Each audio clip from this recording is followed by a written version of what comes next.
Now we're going to watch a few blasts from the past 11 months of virtual Fire Drill Fridays. Me and the team have chosen some of our favorite moments. I hope you'll enjoy them too. And to start us off, we're going with Mark Magaña. He's founder of GreenLatinos, talking about our documentary moment. You know, when he said this, it really struck me. As you can see by the photos behind me on the wall, Dolores Huerta, Cesar Chavez, Rosa Parks, Harvey Milk, for instance. I'm very much attracted to people who don't just talk about the change that's needed, but are willing to put their bodies and lives on the line. And all my life, I've asked myself, when I see what they stood up for and what was done to them, would I be able to do that? Would I be able to be as brave as that? But we don't ever get tested. So let's listen up. What I meant by documentary moment is that when we were young, our parents would go to the library and borrow VHS tapes from the local library. And we'd come home, we'd eject the Jane Fonda workout tape from our VHS, and we would be suddenly transported to a different time, watching documentaries about the farm worker movement with Cesar Chavez and Dolores Huerta, the civil rights movement with Martin Luther King and Rosa Parks, the anti-war movement with you and Tom, the women's suffrage movement to give women the right to vote with Susan B. Anthony and Elizabeth Cady Stanton, and the abolitionist movement to end slavery with Frederick Douglass and Harriet Tubman. While we were watching it, I remember I used to wonder if I was alive during those times, would I have been there? Would I have been present? Would I have been on the bridge? Would I have been on the bus? Would I have been in front of the dogs, in front of the hose, at the lunch counter? Would I have been willing to go to jail? Would I have done a hunger strike? The interesting thing right now, and there is a Chinese proverb that speaks to this, which is, may you live in interesting times, is that we are lucky to be alive during a time of great social upheaval and change, and that we no longer wonder what we would do. We no longer have to wonder if we have the mettle to place ourselves in danger, to do this for our children, for our grandchildren. We are the first generation to feel the effects of climate change and the last one to be able to do anything about it. This moment of great upheaval demands large systemic change to defeat the climate crisis. And systemic change will only come with millions of people activated. 11 million to be precise, right, Jane? Right. So when your children ask in the future, when they're watching the documentaries of this moment, and your grandchildren, and they say, what did you do, Abuela? Were you on the bridge? Did you fight?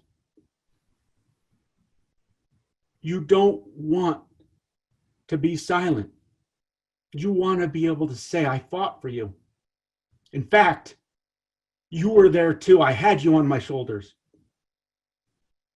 And those experiences, Mija and Mijo, those made you the loving warrior that you are today. We need to make this intergenerational, and we need to make it count now. Don't pass up on this documentary moment. Thank you, Jane. Thank you so much, Mark. I cannot stress enough how much this is not just about electing Democrats and then thinking that they're going to do the right thing. Right. Don't trust our party without holding us accountable. Don't trust any elected official, including myself, without holding us accountable. What I love about this next piece is how Lily really throws herself full-heartedly into things. You know, this is when, maybe you'll remember, this is when we were asking you all to volunteer to call your members of Congress about the HEROES Act. I think that's what it is. I mean, we asked you to call so many times last fall, didn't we? But I asked Lily if she'd role play making a call for Fire Drill Fridays, and she did with her characteristic enthusiasm. Let's watch. Okay, I got it. It's telling me it's going to connect me with my rep, Brad Sherman. Okay, well, now you know it's working. That's what it's supposed to do. Hello. Oh, man, it sent me right to voicemail. They must know I'm friends with you. Touche, Tomlin. Okay, now go. You got this. Hi there. This is Lily Tomlin, and I'm a constituent in your district, and I'm talking about I'm calling about the upcoming stimulus package, the Essential Workers Bill of Rights that you'll be voting on, to ask you not to be a jerk. We need you to support this bill to ensure that workers on the front line get proper health care, paid sick leave, and necessary work protections. I can't believe I even have to ask for this. Aren't these basic human rights? Can we just for once be human beings and stop bailing out the fossil fuel industry and the CEOs? Those are not the people who need help. We give it to the people, not the big corporations. These stimulus packages are the biggest infusion of cash into our economy in modern history, and they will define our country for decades to come. Oh, Brad, this is an opportunity to put on your big boy pants and show true leadership and prioritize people over polluters. How am I doing? Yeah, good. But Lily, great talking to the phone. One way to ensure this is to support the Essential Workers Bill of Rights. Essential workers are putting their lives and their families' lives at risk to ensure our health, safety, and security during the coronavirus. As part of the next relief package, Congress must protect the health and well-being of essential workers and their families and give them the compensation and job protections they deserve. Isn't that the least we can do for them? We ask them to risk their lives to care for all of us. Oh, thank you, Brad. Thank you. Let's do this. Oh, what a rush. Hey, Ben and Jerry, if you were to create a pint of Fire Drill Fridays ice cream, what would be in it? Well, I think it would have to be a hot cinnamon base, kind of like it would taste like an atomic fireball. Oh, yeah. And I think maybe it would have those little heart-shaped hot cinnamon candies in it, and some chocolate chunks, because if you want to make any kind of decent ice cream flavor, you have to stick some chocolate chunks in it. I would have to defer to Ben. Ben early on created all the flavors for Ben and Jerry's, and many people don't know this, but I have never come up with any flavor in the entire 42-year history of Ben and Jerry. You should have kept that a secret, Jerry. I can't remember. Did I call or email either one of you to tell you I was moving to DC? No, you didn't call me. Nope, no calls from me. You're the last to know everything. I am. You told me because I came over to your house for a Greenpeace event. And actually, I don't know if you held to this, but you said, no new clothes. I'm buying no new clothes. Right. I've held to that. Nothing new. Yep, me too. There you go. It inspired me. Although none of us can really go out anyway. But and then you said, I'm moving to DC. And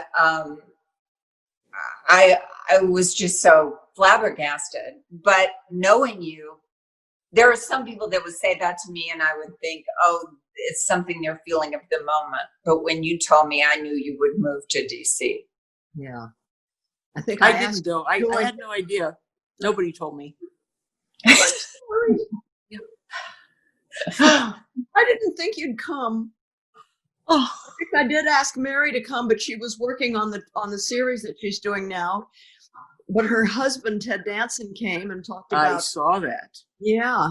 Yeah, that's important. Was a big step. Yeah. Did you, Mary, did he talk to you about his experience there when he came back? I was looking through my book to see if I could find one of those beautiful pictures of him, but you guys know how gorgeous he is.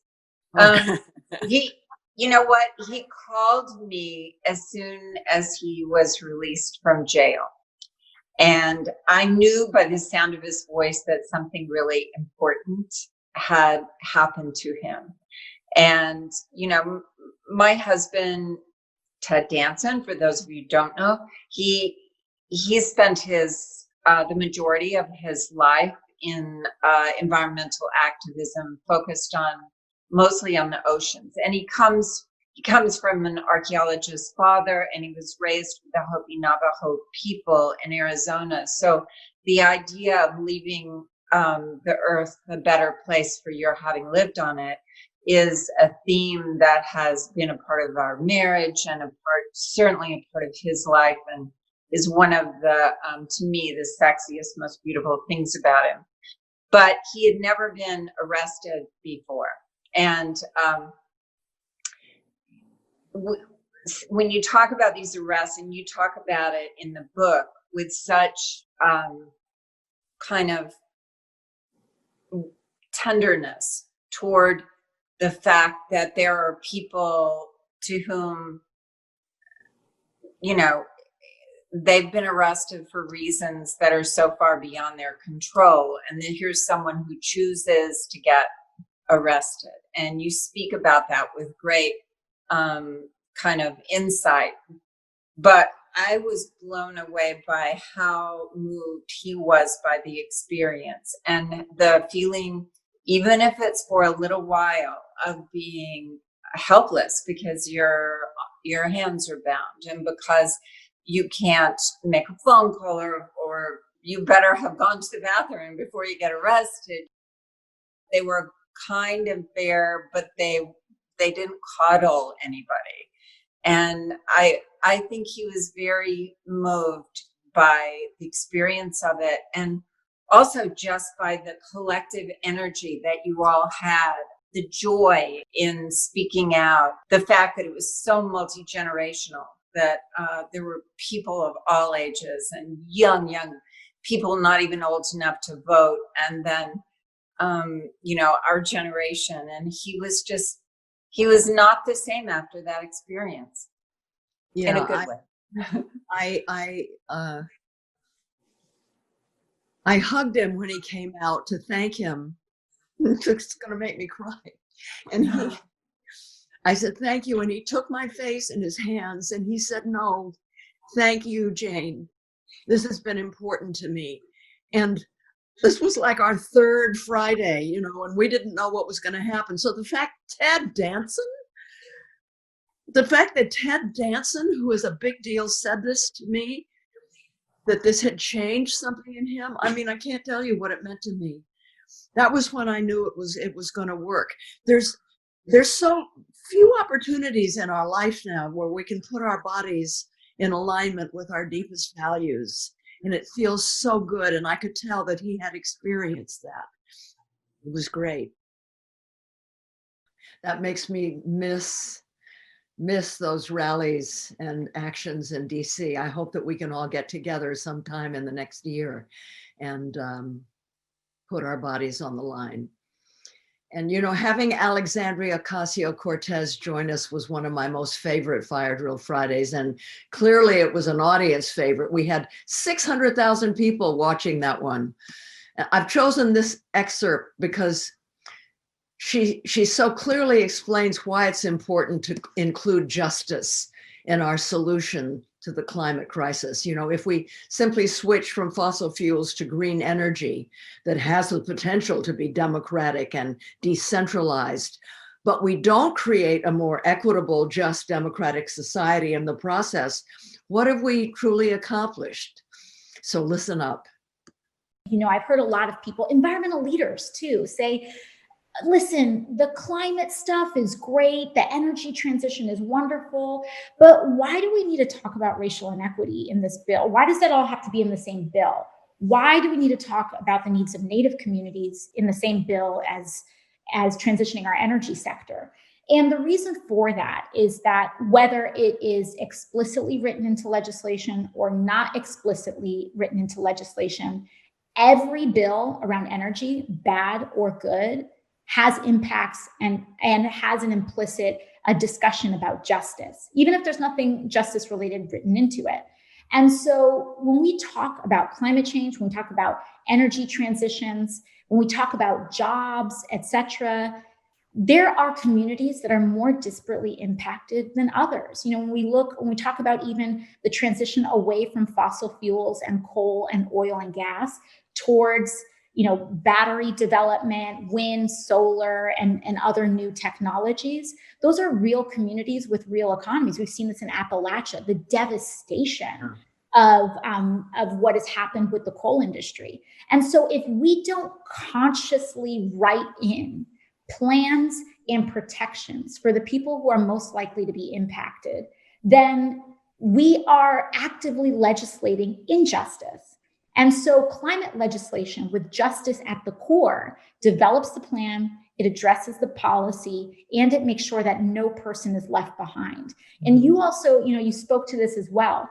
It's not just that it's the right thing to do, but that it's the politically smart thing to do. Mary Trump is a supporter and big fan of Greenpeace and was so happy to come on to Fire Drill Fridays. You know, who knew? It also turns out that she is super smart and was a terrific guest. Listen up.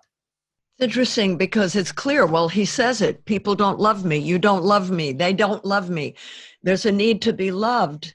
So I would think that someone who had a need to be loved would be constantly doing things for people that would make them love him.